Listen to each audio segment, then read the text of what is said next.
वीरशिवा गवळी समाज यांच्या वतीने 7 सप्टेंबर श्री गणेशाची प्रतिष्ठापना करण्यात आली।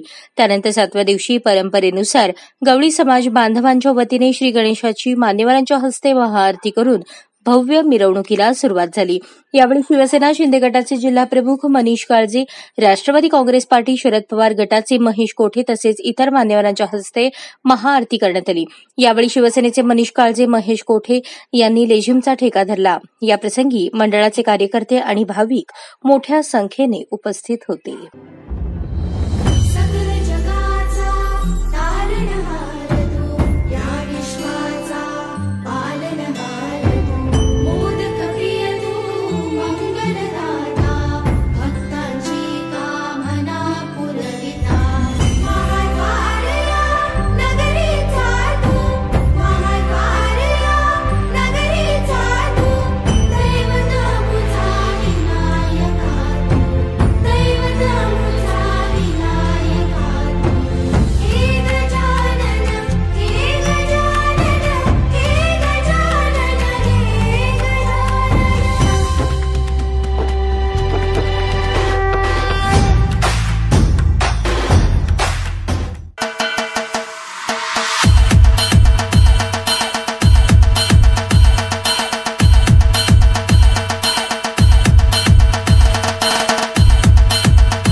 अशाच नवनवीन अपडेटसाठी जनता राज्य न्यूज चॅनलला सबस्क्राइब करा, लाईक करा आणि शेअर करायला विसरू नका।